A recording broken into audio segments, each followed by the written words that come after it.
আমার নাম পায়েল, বয়স ১৯ বছর। আমার বিয়ের মাত্র ৪ মাসের মধ্যে আমার স্বামী মারা যায়। আমার স্বামীর মারা যাওয়ার ৬ মাস পরে আমার বাবা-মা আমাকে নিতে আসেন। কিন্তু আমি তাদের সাথে যাইনি, কারণ আমি তাদের উপর বোঝা হতে চাইনি। আমাদের বাড়ির অবস্থা ভালো ছিল না। বাবা আমাকে অনেক কষ্টে বিয়ে দিয়েছিলেন। আমার শ্বশুরবাড়ি বেশ ধনী। আমার শাশুড়ির ২ ছেলে ১ মেয়ে। আমার স্বামী থেকে তার ভাই ২ বছর ছোট। স্বামীর মৃত্যুর পর আমি চেয়েছিলাম আমার শাশুড়ি আমার দেওরের সাথে আমার বিয়ে দিয়ে দিই। তাই তার মন জয় করার জন্য বাড়ির সব কাজ করতাম এবং রাতে ঘুমানোর আগে শাশুড়ি পা টিপে দিতাম। যতটা সম্ভব শাশুড়ির সেবা করতাম। তাকে কখনো আমার উপর বিরক্ত হওয়ার সুযোগ দিইনি, কারণ আমি চাইতাম তিনি আর একবার আমাকে তার পুত্রবধূ বানিয়ে নিই। একটা ননদ ছিল যে বিবাহিত, এবং সে খুব কম এ বাড়িতে আসতো, কেননা আমার শাশুড়ি তার বিয়ে খুব ধনী পরিবারেই দিয়েছিলেন। তাই সে বেশিরভাগই সময় তার শ্বশুরবাড়িতেই থাকতো এবং সে সুখী জীবন কাটাচ্ছিল তার শ্বশুরবাড়িতে। কিন্তু যখনই আমার ননদ আসতো, আমি তার খুব যত্ন করতাম, তার পছন্দের সব খাবার রান্না করতাম এবং তার বাচ্চাদেরও খুব আদর করতাম। এতে আমার শাশুড়ি খুব খুশি হতেন। বিয়ের প্রথম দিন থেকেই আমি তার সাথেও খুব ভালো ব্যবহার করেছি এবং তিনি খুশি হয়ে আমাকে অনেক আশীর্বাদ করতেন আর বলতেন, আমি ভগবানের কাছে প্রার্থনা করি আমার দ্বিতীয় পুত্রবধূও যেন তোমার মতো হয়। আর আমাকে বলতেন যে তুমি আমার কাছে আমার মেয়ের মতো। তুমি যেভাবে আমার সেবা করছো, নিজের মেয়েও তার মায়ের এমন সেবা করতে পারে না। আমি আমার শাশুড়ির মন যেভাবেই হোক জয় করতে চাইতাম। আমাদের বাড়িতে শাশুড়ির কথাই শেষ কথা। সব কিছু তার নির্দেশই হতো। তার সম্মতি ছাড়া এ বাড়িতে একটা পাতাও নড়তে পারত না। যদি কাউকে তার খারাপ লাগতো, তাহলে এই বাড়িতে কেউ তার নাম পর্যন্ত বলতেন না, কারণ আমার শাশুড়ি খুবই রাগী মহিলা। শাশুড়ি আমার উপর খুব খুশি, তাই আমার বিশ্বাস ছিল যে তিনি আমাকে তার ছোট ছেলের সাথে বিয়ে দেবেন। আমার দেওর আমেরিকার ডাক্তারি পড়ছে, আর তার ফিরে আসার মাত্র ৩ মাস বাকি, এবং আমি মনে মনে খুশি ছিলাম যে আবার এই বাড়িটা আমার হবে আর আমি এই বাড়ির মালকিন হব। কারণ আমি সারা জীবন দারিদ্র্যের মধ্যে কাটিয়েছি, আর এখানে এসে জানতে পেরেছি যে জীবনের সুখ কী জিনিস। তাই আমি এই বিলাসিতা হারাতে চাই না। আমার শ্বশুরবাড়ি খুব ধনী। তাদের অনেক জমি জমা আছে, যা তারা তাদের বাপ দাদাদের কাছ থেকে বংশ পরম্পরায় পেয়েছেন। এরা বংশ পরম্পরায় ধনী, আর আমার দেওরও দেখতে হ্যান্ডসাম এবং স্মার্ট। আমি যদি বাবার বাড়িতে চলেও যেতাম, তাহলে সারা জীবন কিভাবে একা কাটাতাম? কে আর গরিব এবং বিধবা মেয়েকে বিয়ে করবে? তাই আমি যথাসাধ্য চেষ্টা করছি যে আমার শাশুড়ি যেন তার ছোট ছেলের সাথে আমার বিয়ে দেন। আমারও কি ভাগ্য, যখন আমার বিয়ে হয় তখন আমি খুব খুশি ছিলাম যে আমার বিয়ে একটা বড়লোক বাড়িতে হচ্ছে। এতদিন আমি অভাবের মধ্যে মানুষ হয়েছি, এখন আর অভাবের মধ্যে জীবন কাটাতে হবে না। কিন্তু ভগবান আমার এই সুখ ৩ মাসের মধ্যেই কেড়ে নিলেন। ৩ মাসের মধ্যে আমি বিধবা হয়ে গেলাম। এখন আমি আমার দেওরের সাথে বিয়ে হয়ে এই বাড়িতেই আরামে থাকতে চাইতাম। শাশুড়ির মতো পুরো বাড়িতে কর্তৃত্ব নিজের হাতে চাইতাম। আমি জানতাম এটা একমাত্র সম্ভব আমার দেওর আমাকে বিয়ে করলে, কারণ আমার শাশুড়ি এই ছেলের খুব বাধ্য ছিলেন। তিনি প্রতিটি বিষয়ে তার ছোট ছেলের সাথে পরামর্শ করে করতেন। আমার স্বামী ছোটবেলা থেকেই অসুস্থ ছিল। ছোটবেলার এই দুর্বলতা তার শরীরে যৌবন পর্যন্ত থেকে যায়। সে দেখতে রোগা পাতলা এবং কালো। তাই তো আমার মতো গরিব মেয়ের বিয়ে এত ধনী পরিবারে হয়েছে। তবুও আমি আমার স্বামীর সাথে সুখী জীবনযাপন করতে চাইতাম, কিন্তু আমার স্বামী আমাকে সাথ দেয়নি। তিনি আমাকে ছেড়ে চিরদিনের মতো চলে গেলেন। যদিও আমরা গরিব, কিন্তু আমার বাবা যদি জানতেন যে আমার স্বামীর এমন রোগ আছে যে সে ছোটবেলা থেকে অসুস্থ, তাহলে আমার বাবা কখনোই তার মেয়েকে এই বাড়িতে বিয়ে দিতেন না। আমার বাবা এই কথাটি জানতেন না। তাই আমার শাশুড়ি যখন আমার বাবাকে আমার সম্বন্ধের কথা বলছিলেন, তখন আমার বাবা রাজি হয়ে যান। আর এইভাবে আমি এই বাড়িতে আসি। কেবলমাত্র ৩ মাস সুখে ছিলাম। তারপরই হঠাৎ আমার স্বামীর শরীর খারাপ হলো। আমার শাশুড়ি আমার স্বামী চিকিৎসার জন্য টাকা জলের মতো ঢেলেছে। এমনকি চিকিৎসার জন্য তাকে অন্য দেশে পাঠাতে চেয়েছিলেন, কিন্তু তার কাছে সময় খুব বেশি ছিল না। কিছুদিনের মধ্যেই তিনি মারা যান। স্বামীর মৃত্যুর পর আমি ১ বছর ধরে শ্বশুর শাশুড়ি এবং ননদের সেবা করেছি। কিন্তু সেদিন আমার খুব খারাপ লাগলো, যেদিন আমার শাশুড়ি বলল যে আমি আমার ছোট ছেলের জন্য মেয়ে খুঁজছি, যাতে তাকে বিয়ে দিতে পারি। মনে মনে ভাবলাম, যদি তাদের সামনে দিনরাত দাসীর কাজ করি, যদি তাদের সেবা যত্ন ঠিকমতো করতে থাকি, তাহলে হয়তো আমার শাশুড়ি খুশি হয়ে আমাকে তার ছোট ছেলে বউ বানাবেন। কিন্তু আমি ভাবতেই পারিনি যে আমার সমস্ত পরিশ্রম এবং আশা বৃথা যাবে। একদিন আমি এবং শাশুড়ি খুব নামকরণ এক তান্ত্রিক বাবার কাছে গিয়েছিলাম। না জানি কতদিন ধরে আমার শাশুড়ি এই বাবার কাছে আসছিলেন। তিনি প্রতি সোমবার বাবার কাছে আসতেন এবং তার আশীর্বাদ নিতেন। আমরা সেখানে পৌঁছানোর সাথে সাথে ভিখারির লাইনে বসা এক অন্ধ মেয়েকে দেখে আমার শাশুড়ি বোধহয় ওর প্রতি করুণা হয়েছিল। তাই তিনি গিয়ে ওর কাছে বসে ওকে জিজ্ঞেস করতে লাগলেন, তোমার কি কোনো অ্যাক্সিডেন্ট হয়েছে? তুমি এখানে কি করছো আর কোথায় থাকো? আমার শাশুড়ি এমনভাবে কথা বললেন যেন তাকে অনেক দিন ধরেই চেনেন। আমি অবাক হয়ে গেলাম যে কেন আমার শাশুড়ি একটি ভিখারির কাছে গিয়ে বসলেন এবং কিভাবে তাকে চেনেন। আমার শাশুড়ি তার কাছে ক্ষমা চাইলেন আর বলছিলেন, মা, আমাকে ক্ষমা করে দাও, আমার সাথে আমাদের বাড়িতে চলে। অন্ধ মেয়েটিকে খুব রাগে দেখাচ্ছিল। সে আমার শাশুড়িকে বলতে লাগলো, আমি কখনোই আপনার সাথে যাব না। আমার যা হয়েছে তা আপনার জন্যই হয়েছে, সেই জন্য আমি আপনাকে কখনোই ক্ষমা করতে পারবো না। আমার শাশুড়ি কাঁদতে কাঁদতে তার কাছে ক্ষমা চাইছিলেন এবং তাকে বলছিলেন যে তুমি যেমনটি চাইতে এখন ঠিক তেমনটি হবে। তোমার মনে যা কিছু ইচ্ছা তা পূরণ হবে, তুমি শুধু আমার সাথে চলো। আমার শাশুড়ি অন্ধ ভিখারিকে বাড়িতে নিয়ে এসেছেন। আমি যখন শাশুড়িকে জিজ্ঞেস করলাম, মা, কেন একে বাড়িতে নিয়ে এসেছেন আর এই মেয়েটি কে, তখন আমার শাশুড়ি আমাকে শুধু বললেন যে আমি ওকে আমার ছোট ছেলের সাথে বিয়ে দেব। শাশুড়ির কথা শুনে আমার পায়ের তলা মাটি সরে গেল, কারণ আমি যত স্বপ্ন দেখেছি সব ভেঙে চুরমার হয়ে যেতে দেখতে পাচ্ছি। শাশুড়ির কথায় খুব অবাক হলাম যে তিনি কিভাবে একটা অন্ধ ভিখারি বিয়ে তার ডক্টর ছেলের সাথে দিতে পারেন। আমার মনে হচ্ছিল যে আমার দেওর একে দেখার সাথে সাথে না করে দেবেন, কারণ সে আমেরিকায় পড়াশুনো করছে আর তার চয়েসও খুব হাই ফাই হবে। সে কিভাবে একটা অন্ধ ভিখারিকে বিয়ে করবে? আমি তো শাশুড়ির ভাবনা চিন্তা দেখেই অবাক হলাম। কয়েকদিনের মধ্যে দেওর ফিরে এলো আর শাশুড়ি বিয়ে প্রস্তুতি নিতে শুরু করলেন। সেই অন্ধ মেয়েটি এখন এ বাড়িতেই থাকে। শাশুড়ি তাকে থাকতে আলাদা ঘর দিয়েছে। সে আমাদের সাথে খুব কমই কথা বলে, বেশিরভাগই সময় ঘরেই থাকবে। শাশুড়ি তার ঘরে খাবার দিয়ে আসতেন। শাশুড়ি দেওরকে বিয়ের কথা জানালে দেওর আনন্দের সাথে বিয়েতে রাজি হয়ে গেলেন। আমি অবাক হয়ে গেলাম যে রাজু কিভাবে বিয়ের জন্য রাজি হতে পারে। ও কিভাবে একটা অন্ধ ভিখারিকে পছন্দ করলো। তারপরে আবার ভাবলাম, আমার শাশুড়ি হয়তো রাজুকে বলেনি যে সে তার জন্য যে মেয়েটি ঠিক করেছে সে অন্ধ। আমি চেষ্টা করছিলাম কোনোভাবে দেওরকে এই কথাটা জানাতে। একদিন সুযোগ পেয়ে রাজুকে উস্কে দেওয়ার চেষ্টা করলাম, রাজু, তোমার মা তোমাকে একটা অন্ধ ভিখারির সাথে বিয়ে দিতে চায়। আমার কথা শুনে রাজু আমার দিক অবাক চোখে তাকিয়ে বলল, বৌদি, চিন্তা করো না, মায়ের উপর আমার পূর্ণ বিশ্বাস আছে, তিনি আমার সাথে খারাপ কিছু করবেন না। আমি মাথা নিচু করে চুপ হয়ে গেলাম। বিয়ের সময় দেওর মেয়েটিকে দেখেই এমন খুশি হলো যেন সে এত খুশি আগে কখনো পায়নি। তার খুশি দেখে অবাক হয়ে গেলাম যে দেওর এত খুশি কেন। একটি অন্ধ মেয়ে তার বউ হতে যাচ্ছে, তারপরও সে এত খুশি। আমার অবাক হওয়ার পালা কিছুতেই কমছিল না। আমি কিছু বুঝতেই পারছি না কি হচ্ছে। দেওরের বিয়ে সে অন্ধ মেয়ের সাথেই হয়ে গেল আর আমার চোখের সামনে দিয়ে সে তার স্ত্রী হাত ধরে ঘরে চলে গেল। এখন পর্যন্ত আমার দেখা সব স্বপ্ন ভেঙে চুরমার হয়ে গেল। শাশুড়ি আমাকে নির্দেশ দিয়েছিলেন যে এখন থেকে তোমার দেওরা যায় সমস্ত দায়িত্ব তোমাকেই নিতে হবে, কারণ তোমার যা অন্ধ, তাই তার খাওয়া দাওয়া থেকে তার সব দায়িত্ব তোমার উপরে দিলাম। আমার এই কথাটা একদমই পছন্দ হয়নি যে প্রথমে তো শাশুড়ির সেবা করতাম, এখন শাশুড়ি আবার জায়ের কাজের দায়িত্ব আমার কাঁধে তুলে দিয়েছেন। আমি সাহস করে শাশুড়ির সাথে কথা বলার সিদ্ধান্ত নিলাম এবং তার রুমে গেলাম। আমি তাকে জিজ্ঞেস করলাম তিনি আমাকে নিয়ে কী ভাবছেন আর কতদিন আমাকে এভাবে তাদের বাড়িতে কাজের মেয়ে বানিয়ে রাখবেন। প্রথমে তো শুধু আপনিই ছিলেন, এখন তো আপনি একটি অন্ধ মেয়েকে আমার মাথার উপরে চাপিয়ে দিয়েছেন। আপনি আমার স্বামীর মা, তাই আমি মনে প্রাণে আপনাকে সেবা করতাম, কিন্তু আমি সেই অন্ধ ভিখারির চাকরানি হতে পারবো না। শাশুড়ি আমাকে বলল, এখানে এসে আমার কাছে বসো, আমি তোমাকে বলছি মেয়েটিকে। এখন আমার শাশুড়িকেও মোটেও পছন্দ হচ্ছিল না।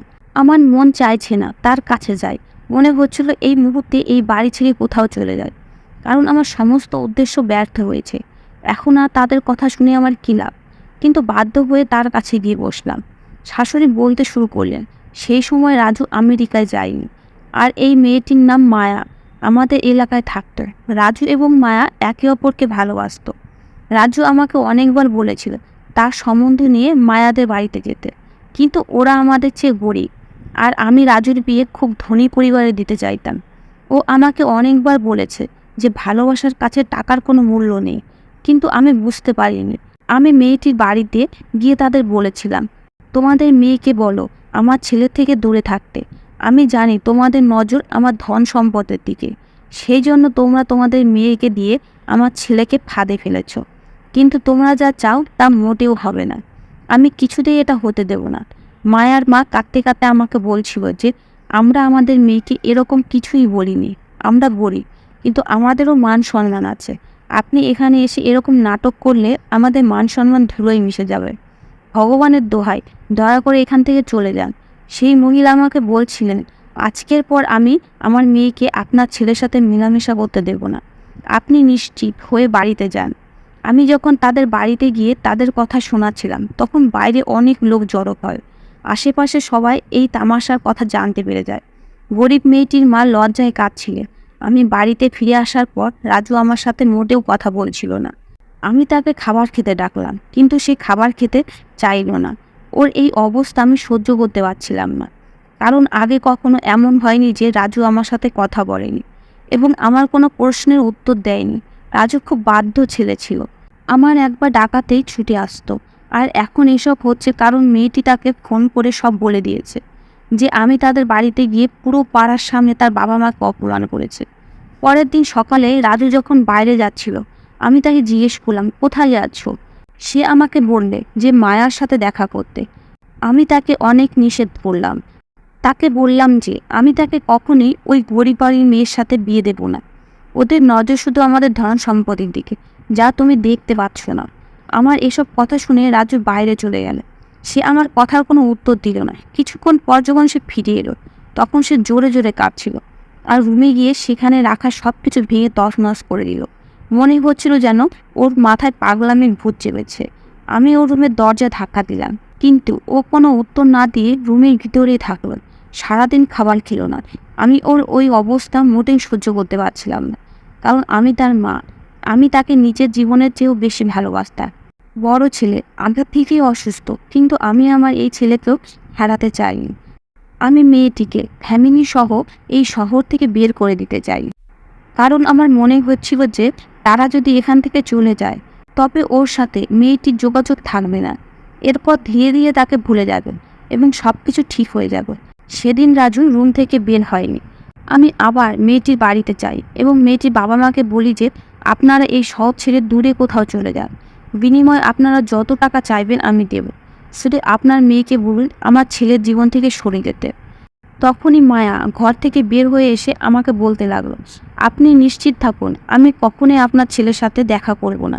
রাজু কালকেও আমার সাথে দেখা করতে এসেছিল, কিন্তু আমি তাকে বাড়িতে ফেরত পাঠিয়ে তার সাথে সম্পর্ক চিরতরে শেষ করে দিয়েছি। মায়া আমাকে বলল, আমরা আপনাদের টাকা চাই না। আমরা আগে ভেবে নিয়েছি যে আমরা এই শহর ছেড়ে আজ রাতেই চলে যাব। আপনার ছেলেকে আমাদের পিছন না নিতে এবং আমাদের শান্তিতে থাকতে দিতে বলবেন। আপনার ছেলে আমার পিছনে পড়েছিল। সে আমাকে সবসময় বলতো যে আমি বিয়ে করলে শুধু তোমাকেই করব। কিন্তু আমি তাকে বলেছিলাম যে আমি তোমাকে কখনোই বিয়ে করব না, কারণ আমি জানতাম যে এমন কিছু হবে, কারণ আপনাদের চোখে টাকা আর টাকার জোরের ক্ষমতা এবং খ্যাতিই আপনাদের প্রিয়। আপনার ছেলে কিসে সুখী হবে তাতে আপনার কিছুই যায় আসে না। আমি যতই রাজুর থেকে দূরে থাকতাম, ও ততই আমার কাছে আসার চেষ্টা করতো। আর তারপরেও আমি এই একই ভুল করলাম যে আমিও ধীরে ধীরে তার প্রেমে পড়তে শুরু করলাম। ও আমাকে বলতো যে তুমি চিন্তা করো না, মা আমাকে খুব ভালোবাসেন এবং অবশ্যই আমার সুখের জন্য মেনে নেবে। আমি দুঃখিত যে রাজুর ধারণা এত বড় ভুল, যে তার মা তার সুখের জন্য সব কিছু মেনে নেবে না। আমি মায়াকে বললাম, আমাকে কিছু বোঝানোর দরকার নেই, যত তাড়াতাড়ি সম্ভব শহর ছেড়ে বেরিয়ে পড়ো। এই বলে বাড়ি ফিরে দেখি রাজুর অবস্থা খারাপ। ভেবেছিলাম এটা কয়েকদিনের ব্যাপার, ধীরে ধীরে ঠিক হয়ে যাবে এবং ওই মেয়েকে ভুলে যাবে, কিন্তু সেরকম কিছুই হলো না। দিন দিন ওর অবস্থা খারাপ হচ্ছিল। সে খাওয়া দাওয়া একেবারে বন্ধ করে দেয়। এরপর একদিন রাজু অজ্ঞান হয়ে পড়ে এবং অজ্ঞান অবস্থাতেই মায়ার নাম বারবার বলছিল। সেদিন আমি বুঝতে পারলাম, যদি মায়ার সাথে আমার ছেলের বিয়ে দিতাম তাহলে আজ এই অবস্থা হতো না। রাজুকে হাসপাতালে ভর্তি করানো হলো। যেদিন রাজুর জ্ঞান ফিরল, সে কাঁদছিল আর বলছিল যে মা, আমাকে মায়ার কাছে যেতে হবে। ভগবানের দোহাই, আমাকে মায়ার সাথে দেখা করিয়ে দাও। আমি ওকে ছাড়া মরে যাব। আমি ওর সাথে দেখা করতে চাই, কিন্তু ও নিজেই আমার সাথে দেখা করতে চায় না। আমি ওর সাথে দেখা করতে গিয়েছিলাম, কিন্তু ও আমার সাথে সমস্ত সম্পর্ক শেষ করে দেয়। আর ও আমাকে ছেড়ে না জানি কোথায় চলে গেছে। এখনও রাজু জানতো না যে আমি তাকে শহর থেকে চলে যেতে বলেছি।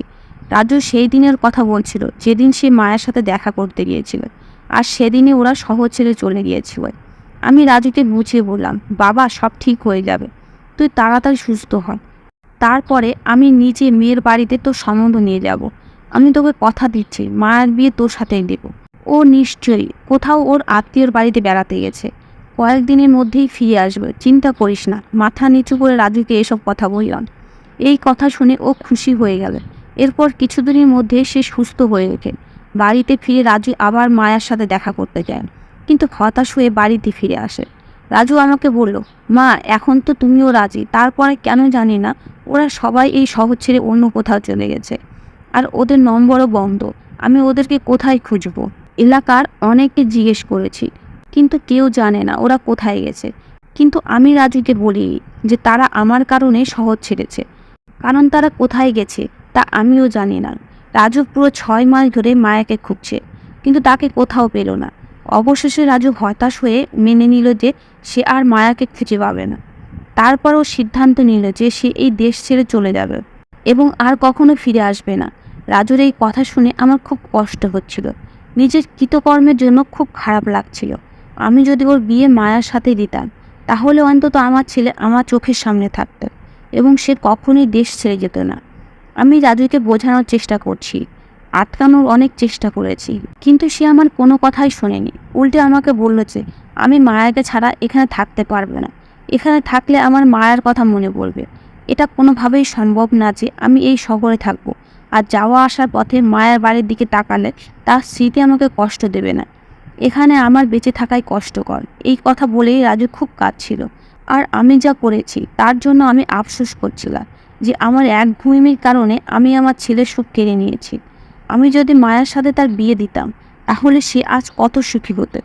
ছেলের এই অবস্থার জন্য শুধুমাত্র আমি নিজেই দায়ী। আমার কারণে আজ ওর চোখে জল। এরপর রাজু আমেরিকায় চলে যায়, কিন্তু আমি মায়াকে খুঁজতে থাকি। আমি মায়ার সমস্ত আত্মীয়দের বলেছিলাম যে মায়ার সম্পর্কে কিছু জানতে পারলে আমাকে অবশ্যই জানাবেন, কিন্তু আশ্চর্যের বিষয় হলো কেউ তাদের সম্পর্কে কিছুই জানে না। তারা গেল কোথায়? তারপরে প্রতি সোমবার আমি তান্ত্রিক বাবার কাছে যেতাম, যাতে কোনো না কোনোভাবে মায়ের খোঁজ পেতে পারে। প্রতিদিন বাবার আশীর্বাদ নিতাম এবং বাবাকে বলতাম ঈশ্বরের কাছে প্রার্থনা করতে, যাতে আমার ছেলের খুশি ফিরে আসে। এরপর ঈশ্বর আমার প্রার্থনা স্বীকার করলেন। আমি মায়াকে সেখানে বসে থাকতে দেখলাম। তাকে সেখানে দেখে খুব খুশি হয়েছিলাম এবং বাড়িতে নিয়ে এসে জানতে পেরেছিলাম যে তারা এই শহর ছেড়ে মুম্বাই যাওয়ার সময় রাতে একটা বড় অ্যাক্সিডেন্ট করে এবং তার বাবা মা এই অ্যাক্সিডেন্টে তাকে একা ফেলে রেখে পরলোকে যাত্রা করেন। মা বাবা মারা যাওয়ার পর মায়া সম্পূর্ণ একা হয়ে পড়ে। এই ঘটনায় তার চোখ দুটি হারিয়ে ফেলে। এটা শুনে আমিও কাঁদতে লাগলাম, কারণ আমার জন্যই তার সাথে এসব হয়েছে। আমি তাদের এই শহর ছাড়তে বলেছিলাম। আমি যদি এটা না করতাম তাহলে তাদের সাথে এত বড় অ্যাক্সিডেন্ট ঘটতই না। তাই আমি সিদ্ধান্ত নিলাম মায়ার বিয়ে অবশ্যই রাজুর সাথে দেব। রাজু ফিরে এসে মায়াকে দেখে খুব খুশি হলো। ওকে খুশি দেখে আমিও চিন্তামুক্ত হয়ে গেলাম। আমার অর্থের কোনো অভাব নেই, আমার কাছে ভগবানের দেওয়া সব কিছু ছিল, কিন্তু আমার ছেলে যখন খুশি নয়, তখন আমি এই সম্পদ নিয়ে কি করবে? আর মা, আমি জানি তুমি মনে মনে কি চাইতে। আর সত্যি, যদি আমার ছেলের জীবনে মায়া না থাকতো, তবে আমি তোমাকে রাজুর স্ত্রী বানাতাম। কিন্তু আমি অসহায়, তুমি যা চাও আমি তা করতে পারবো না। তুমি আমার মেয়ে, তুমি যেভাবে আমার সেবা করেছ, ভগবান অবশ্যই এর ফল তোমাকে দেবেন। এখন তুমি যদি বিয়ে করতে চাও, তাহলে আমাকে বলো। তোমার জন্য ভালো সম্বন্ধ দেখে আমি তোমাকে উচ্চ পরিবারে বিয়ে দেবো। কিন্তু রাজুর সুখ শুধু মায়াকে নিয়ে, সে তোমাকে নিয়ে কখনো সুখী হতে পারবে না। শাশুড়ি আমাকে আরও বললেন, আমার যত ধন সম্পদ আছে তার অর্ধেক আমি তোমার নামে করে দেব, বাকি অর্ধেক রাজুই। তবুও তুমি যদি তোমার জীবন নিয়ে কোনো সিদ্ধান্ত নিতে চাও, তাহলে অবশ্যই নিতে পারো। আমি নিষেধ করব না, তুমি যা বলবে তাই হবে। শাশুড়ির সব কথা শুনে আমি বুঝতে পারলাম যে আমি যা ভাবছিলাম তা কতটা ভুল। আমি পরিবারের সবার ভালোবাসা দেখতে পেতাম না। তারা চাইলে তাদের ছেলের মৃত্যুর পর আমাকে আমার বাবার বাড়িতে পাঠিয়ে দিতে পারতেন, কিন্তু তারা আমার সাথে এরকম কিছুই করেনি। বরং শাশুড়ি আমাকে তার মেয়ে বানিয়ে নিজের কাছে রেখেছেন। শাশুড়ি আরও বললেন, মা, আমার অসুস্থ ছেলের সাথে তোমার বিয়ে দিয়ে আমি তোমার জীবন নষ্ট করেছি বলে তোমার মনে কোনো ক্ষোভ রেখো না। আমি আমার বড় ছেলেকে তোমার সাথে বিয়ে দিয়েছি কারণ ডক্টর আমাকে আশা দিয়েছিলেন যে আমার ছেলে সুস্থ হয়ে যাবে, কিন্তু আমি জানতাম না যে তার জীবন এই কয়দিনই। সব কথা শুনে আমি শাশুড়িকে বললাম যে মা, এখন আমি আমার সারা জীবন আপনাদের সঙ্গেই থাকবো। এ বাড়িতে এত সুখ পাবো কখনো ভাবিনি।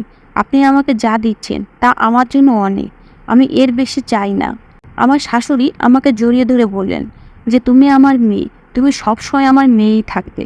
শাশুড়ি এই কথা শুনে আমি খুব খুশি হলাম এবং শাশুড়িকে বললাম, মা, আমি রাজু ও আর তার বউকে তাদের ঘরে খাবার দিতে যাচ্ছি। শাশুড়িকে আরও বললাম, এখন আপনি ওদের দুজনকে নিয়ে একটু চিন্তা করবেন না, আমি আমার জায়ের যত্ন নেব। তার চোখ নেই তো কি হয়েছে, সে আমার বোনের মতো, আমি তাকে কখনোই বুঝতে দেব না যে সে দেখতে পায় না। শাশুড়ি আমার মাথায় হাত রেখে আমাকে আশীর্বাদ করে বললেন, মা, আমি তোমার কাছ থেকে এটাই আশা করেছিলাম। আমি যখন খাবার নিয়ে রাজুর রুমে গেলাম তখন রাজুর রুমে আরও 3জন ডক্টর বসেছিলেন এবং ও তাদের সাথে মায়ার সম্পর্কে কথা বলছিল, যে এই সেই মেয়ে যার কথা আমি তোমাদের সব সময় বলতাম। এর নাম মায়া, যাকে আমি খুব ভালোবাসি। আজ ভগবানের কৃপায় আমি ওকে পেয়েছি। ওকে পেয়ে আমি খুব খুশি। আমি তো আমার ভগবানকে বিশ্বাস করতে পারছি না যে আমি আমার ভালোবাসা পেয়েছি। রাজুর ডক্টর বন্ধুরা মায়ার অনেক প্রশংসা করছিল এবং মায়ার প্রশংসারই যোগ্য, কারণ সে খুব সুন্দরী। রাজুর ডক্টর বন্ধুরা মায়াকে নিয়ে আমেরিকাতে আসতে বলে, সেখানে অপারেশন করলে তার চোখের জ্যোতি আবার ফিরে আসবে, ওর দৃষ্টিশক্তি আবার ফিরে আসবে শুনে আমি খুব খুশি। এরপর আমরা দুইজন মিলে আনন্দের সাথে এই বাড়িতে থাক। ধন্যবাদ বন্ধুরা।